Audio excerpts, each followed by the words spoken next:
What's up, Titty Gang? It's your girl, Titty Gang, back with another video. As y'all can tell by the title, I'm about to give you guys 10 things that I wish I knew about being an entrepreneur before I became one. But before we get to it, make sure you guys like, comment, share, subscribe, and let's get straight into it. So the first thing is to not create new products, but to solve problems. This one I wish I really knew because I was so worried about getting so many different products on my page and, just having so many different options and varieties of things. But it's like the things that I was providing half the time was not solving anybody's problems. It was just so I could have stuff on my page. You know what I'm saying? That's not what you want, because at the end of the day, I really regret that I even decided to do that. Second thing is to forget about being an overnight success. Now, that only works with so many people, y'all. I'm not saying it can't be done, but the best success story is you actually going through and saying how hard you did it, everything you actually went through to get where you are. But 9 times out of 10, people that are overnight successes don't stay in business long. Like, you hear them and then they're just gone. Like the pink sauce lady, let's bring her up as an example. She was everywhere, she was popping, and now she done fizzled out, she's gone, right? That's an overnight success. Not saying that she didn't work hard, she might have. I don't know her full story. But 9 times out of 10, the overnight successes don't last long. You don't want to be one of those people. If you really believe in your brand, you need to make sure you do the hard work before you decide to just be like, oh, I'm gonna just drop this and see if this. No, you need to know what you're doing. Okay, you need to know what you're doing. Third, focus on your strengths and not your weaknesses. I know that's gonna be very hard to do when you first start. And your mind will play tricks on you, like, I can't do it, I'm not good enough, what I have isn't working. Don't worry about those little things. Worry about the big accomplishments that you know that you're good at, because when you know you're good at something, your best bet and your most important thing that you should be worried about is bettering and getting better, getting your skill set higher and higher each time, not worrying about, I can't get this right. Because I guarantee you, if you keep at it, you're gonna add that to your strengths list and it won't be on your weaknesses list anymore. Another one is to get the right team around you. I haven't branched out into that yet. I can't wait to branch out into that, because I already know once I get the right team, baby, CT gonna be a whole brand name. Everybody gonna know her. I'm so ready for that. But when you are to that point, make sure that you do have people that you can rely on and people that you can fully trust. And honestly, business is a whole different ball game. Just because you can trust them personally does not mean that you need them in your business. Okay, you need to make sure the people that you are working with for your business and with your brand are reliable people. So, like, if you're gonna get like a storefront, you gotta make sure that that manager is going to run your store the way they need to run it, and then not doing no shicey shit behind the scenes. Okay.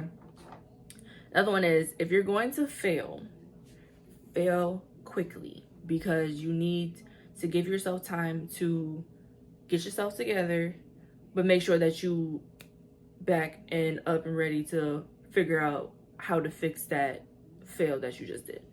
So if you feel like you're stuck on a project or you're stuck on not getting something right, take that moment, get it out, but get right back to it and make sure you're gonna get it done properly.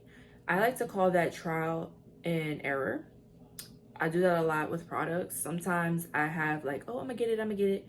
And then I try it 50 million times and it still doesn't work. But then it takes that one little tweak and it's exactly how you needed it. And that sometimes it happens. That's what it is to run a business, okay?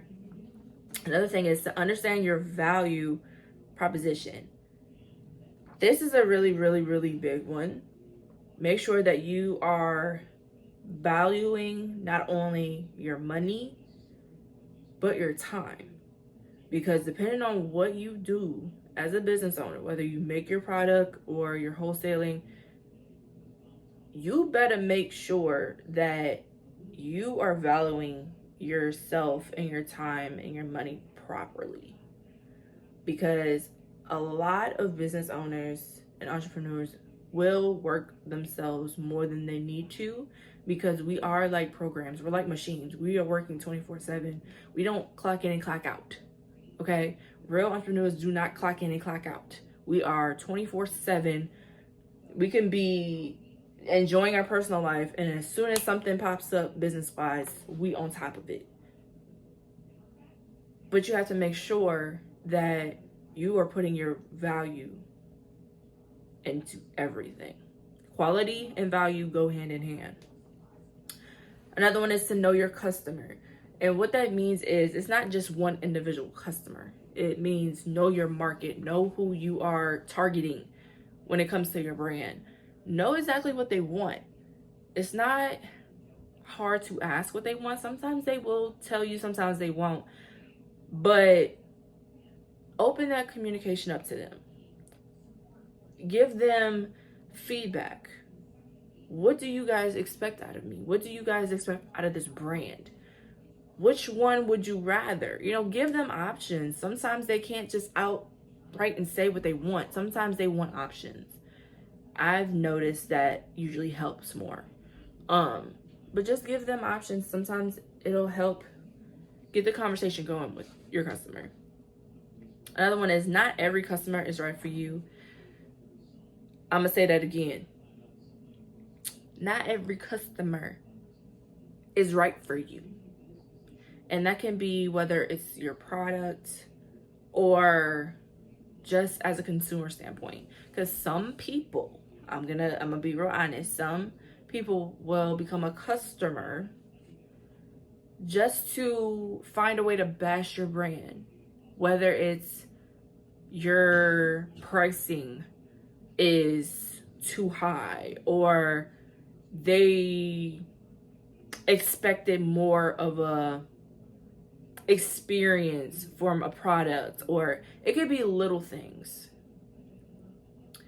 But don't get worked up over it. I've been there plenty of times. Plenty of times. But every time I made sure that I had the most professional response ever, because I'm not ever going to let that get to me, because this is not about me. It's bigger than me. This is about my brand. This is how I want my brand to be remembered. So therefore, I have to make sure that I hold myself to a certain standard to where I don't tarnish said brand. You know what I'm saying? So it's okay.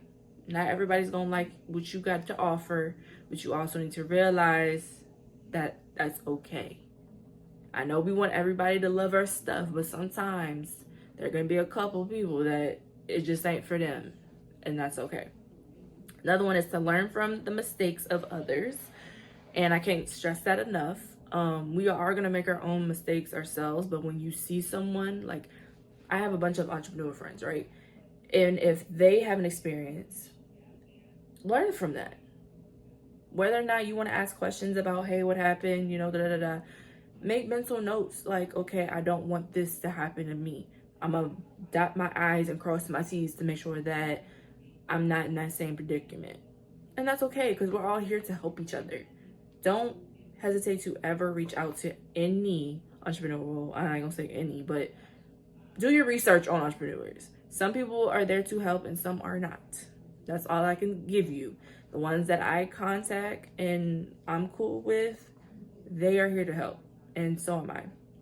Last one I have is one of the biggest off this list.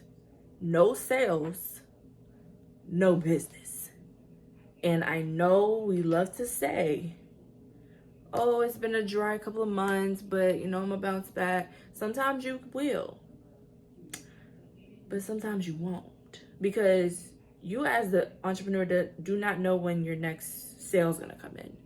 So you have to keep in mind, everything is a bigger picture than what you can see.